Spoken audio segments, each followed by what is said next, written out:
at some point you got to just draw the line and say, you got to be a man. You just got to grow a pair between your legs and be like, yeah, I'm not doing this anymore. I'm not in this system. And that's, it just goes back to the ego, the pride and the hubris, and someone in the chat was bringing up, XRP.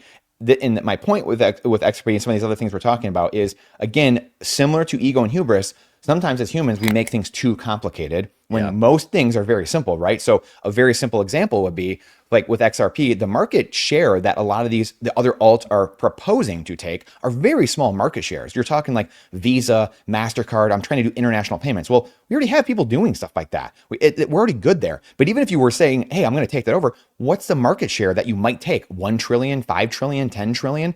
Well, Bitcoin is trying to take over all 900 trillion, account for every asset, every dollar in the world when dollars don't exist, which someone else also mentioned. When dollars don't exist, you'll denominate that world in sats. Your house will be an X number of sats. All these things will be denominated in sats. That's a big market share. It's called a level 10 vehicle. Like in marketing, you're in business, you want to go into a business in a level 10 business. You don't want to go into like, hey, I'm selling ice cream up at the North Pole. That's a level 1 business. That not very good, right? So you want to get yourself in a vehicle that has the greatest runway. And so all these little nuances just come over time. I mean, for me personally, it's like I've been doing this for 20 or 30 years, thinking about these things, studying these things, being in business and doing this. And it's what's easy to do is easy not to do. So all these little things, like again, the alts. Why would a billionaire, let alone me, who I think about this stuff, right? Not a billionaire, but a billionaire, why would a Michael Saylor or someone else store their time and energy in an asset or some NFT or some other altcoin protocol that has way less, a fraction of the security as Bitcoin? Bitcoin, we said, has 20 nuclear reactors of security to the network, the greatest computer network, the hardest computer network ever to exist. Why would I, as a billionaire, then go take my time and energy and say, you know what, I'm going to go over here to this protocol that doesn't have anywhere near the security to do that? Like, that's the part where, like, again, humans, we try to overcomplicate it. Our 12 years of government run schooling, we think we need to like read a bunch of textbooks and like be super, high IQ to do. No. It's see the forest from the trees, back away. Very simple answers to these questions. Lindy effect, very right there too, right? Bitcoin's been running. It's been in the lead for 17 years. It has the strongest properties. There's a reason why. It has the brand. It has first mover advantage. These things are very simple, but people overcomplicate it and think, well, there's got to be some like, MySpace, Facebook, some new things going to come along. And it's like, well, yeah, but if you're the exact same as exact same as Bitcoin, why would I then go move from the hard network to the same code over here that has no security? These are these things that we just get in the way of these things. And it's just combating FUD over and over, which is, again, what we're here to do. But, I appreciate the patience, boys. I'm on one today. I didn't think I was. I was tired. I went to bed like 3 a.m, working, playing with Claude, talking to it, and I was tired. But man, I'm ready to go though. Jeez. I like when you get heated, Brendan. I mean, the I answer feel like I'm playing hockey. Jeez, you drop all these history lessons that I haven't learned yet. Oh man, it's so great. I love it. The answer there, though, like if a billionaire is trying to move you, like convince you that some other network is the way to go, the reason they're doing that is they're either completely ignorant of the technology they're talking about, or more likely they're probably malicious. And they're actually trying to scam you through this thing through hype, right? Like you can look at Jason Calacanis with Tau, you can look at Tom Lee with the Zcash stuff, Arthur Hayes with Zcash. It's all fiat games. All of that is fiat games because they know, or I'm assuming they know, they've been in this long enough, about protocol dominance. This is what you're basically explaining there with Bitcoin having the strongest, most secure, most simple network, most robust, most battle tested, most anti-fragile.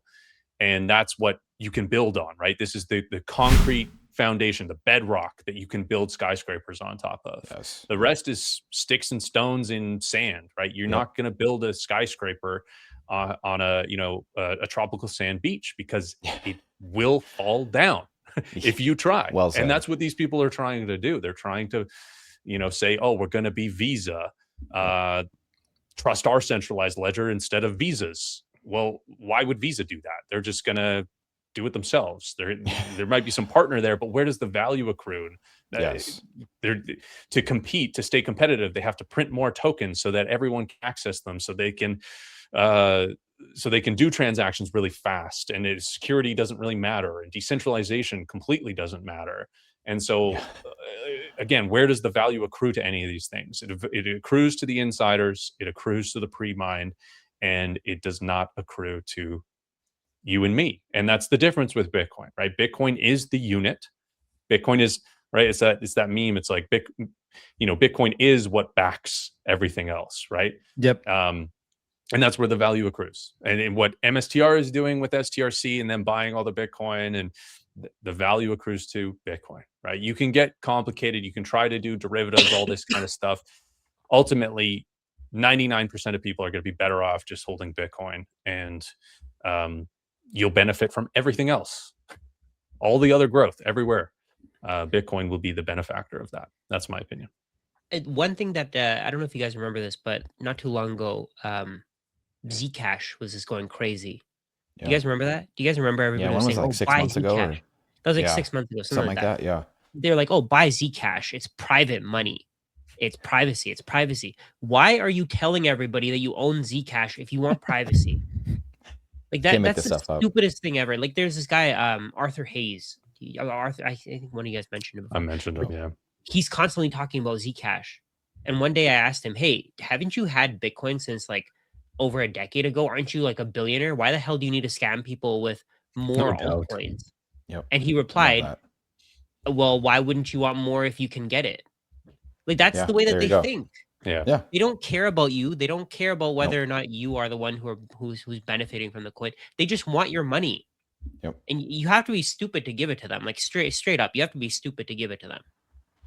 Yeah. And that's where people have a problem too with like capitalism. Like capitalism is like, there generally aren't, we'll say as many guardrails at times, or, or more or less at times, but people, I had a conversation the other day, with Michael Green, and we actually got in this same kind of debate because we went back and forth, and he caught me, I think I was saying this the other day, but he caught me really flat footed because I just wasn't planning on debating him. And like the middle of the interview, we just like got into it, like going back and forth. And I was, again, hockey analogy, but I was caught flat footed a couple times. So I kind of looked like an idiot, but kind of recovered, got up, dusted myself off, and we kept going. And, but we kept getting into this thing of, like, well, we got to educate people. Like, well, the dollar's doing, it's fine. Like dollar's money, Brandon, like it's totally fine. Like, what are you talking about? Like you need to educate yourself more. So to like this Arthur Hayes point, you shouldn't be that dumb to fall for his stuff, Rajat, like that type of mentality. And so like the problem is we're fighting for a greater good of people, where you have a lot of these people where they're using the benefits of the system. You can get to the Michael Saylor. I've seen some people in the Michael Saylor chat. I know like Brian or Matteo Pellegrini, who runs Club Orange. He's like, Saylor should have to sell his yacht in order to get Bitcoin. Like, this is bullshit that he can just use the the fiat system to raise a bunch of debt and then go buy Bitcoin with it. So like, you have like people all across the spectrum that, like a Michael Green, he's like, well, you should educate yourself more. That's capitalism. Like, get better, capitalism harder, like, be stronger. And it's like, okay, like I get that. Like, I am capitalistic and like that is my nature. And like, I believe in that, but you can't have a system of capitalism built on quicksand, like Forrest mentioned earlier. That is fiat. Fiat currencies are that quicksand, and you're building your economic system on top of that. And it's impossible. People scream for socialism and communism later on because they're conflating the two. The system falls into the quicksand, and then they're like, I don't know what the hell is going on, and I'm losing my mind. Now I'm voting for other people's things because I don't know what's going on with my own life, which is a very natural feeling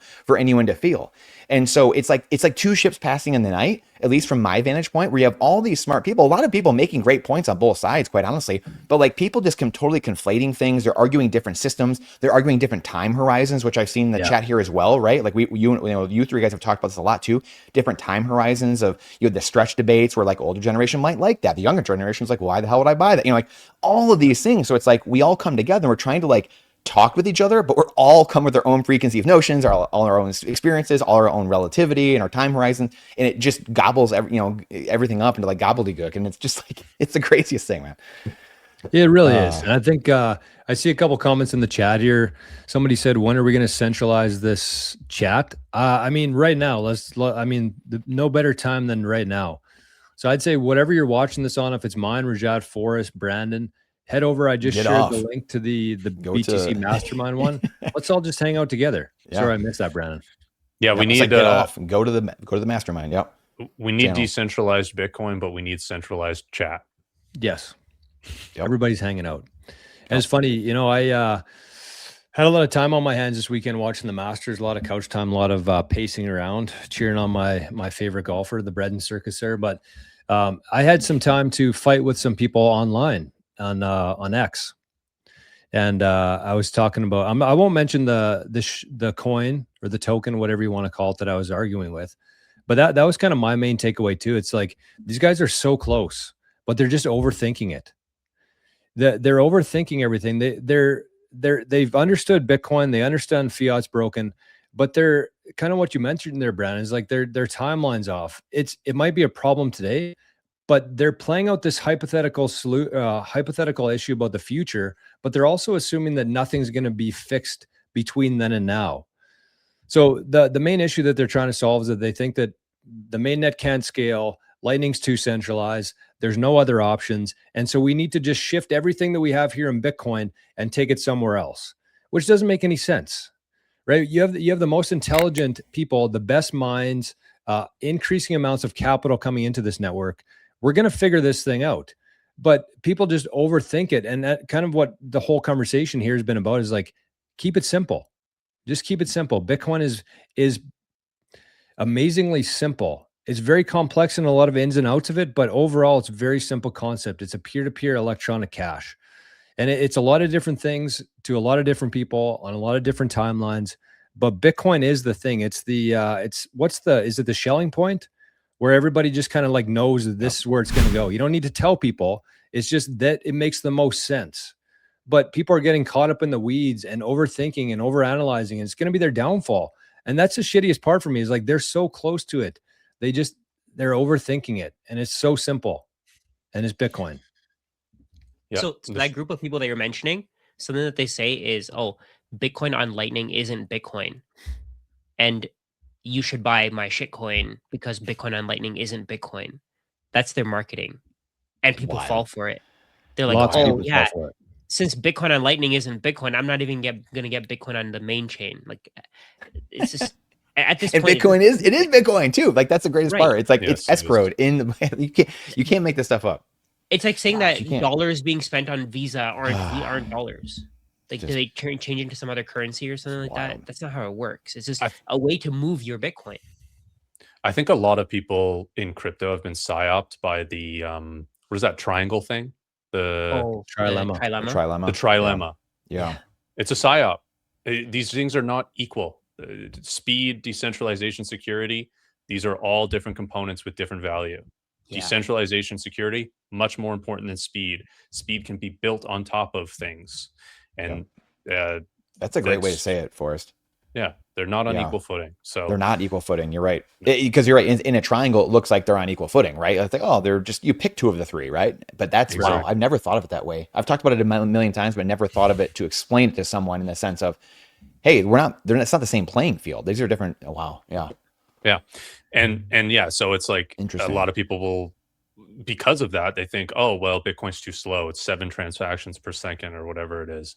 It's just like, no, we actually have a way to put it, in my opinion, is humans onboarded per hour onto Lightning is the actual throughput that we have as an issue as Bitcoiners, because the Lightning network is confined by the Bitcoin allocated on it, and it is it's its own network with basically everybody pointing guns at each other. Hey, don't cheat me. If you cheat me, I get your Bitcoin, and it's real Bitcoin at the end of the day because it can all be settled on chain. And so it's an absolutely amazing system, and it has its limitations. But guess what? Each one of those limitations is going to be fixed by additional layers, right? And we can see what Arc has already done, right? How easy is it to take self-custody Lightning using Wallet of Satoshi now? And that's because of VTXOs, which are another clever way of having ownership over Bitcoin on the Lightning network. It all speaks the language of Lightning, which speaks the language of Bitcoin. It's the way that the internet is built too, right? TCP/IP is so simple, dead stupid. We could not do what we're doing right now unless additional layers were built on top of it. And this is the dominance. Like it's like thinking, okay, Bitcoin doesn't have privacy on chain. Zcash does, right? I can have my shielded transactions. I need to move over to this entirely different protocol that doesn't speak Bitcoin's language. It speaks its own language. And that's going to dominate somehow, even though its market cap is nothing and it's bunch of scammers, bunch of pre-mines, so many issues, right? Or we develop privacy on a layer, or we develop privacy eventually at some intelligent way as technology, as we get better at building things onto Bitcoin in a way that actually works for the individual spending. Yeah, so it's a no-brainer, right? And this all kind of goes back to Andreas Antonopoulos' one speech there where he talks about how Bitcoin is the next Bitcoin. Everything that any innovation in crypto will eventually migrate to Bitcoin on some layer. And just because it hasn't happened today doesn't mean that it won't happen tomorrow. And people are way too impatient because we have such a limited time in our own lives. We think these things aren't going to happen. Bitcoin is not money because you can't go spend it at the store. It's 16 years old. It's going to take way longer, guys. It's going to take way longer for everything that we talked about to become actualized. And it's just, do you have the patience? Do you believe in this enough? Do you think that it's likely? And I actually think, like, people talk about Bitcoin being speculative, and I actually do think it is speculative, right? I'm speculating into the future that these things will become actualized and Bitcoin will be a more usable alternate monetary network. And it's already highly usable, in my opinion. And my speculation is that it will increase in technology, in infrastructure, and in network. And that's the bet that I'm making as an individual. I mean, if you think about it, everything is speculation, right? Yes. Bitcoin is probably the least speculative because we know how much supply there's going to be. With everything else, we have no idea. Well, anytime you're thinking into the future, you're speculating. Like, literally, I'm speculating if I make it to the grocery store. Yeah, like exactly. What are we doing? That's what I mean, though, right? With Bitcoin, we know that there's going to be 21 million Bitcoin into the future, and there's nothing that can change that. We know that that's going to be the case. Whereas, like, let's say gold. We have no idea how much gold will exist. We have no idea whether there'll be some kind of technology to improve the supply, increase the supply of gold. Whereas with Bitcoin, we know that there's no way to change that. So so even real estate is speculative. People say, "Oh, we can live in houses. We need to live in houses and all that."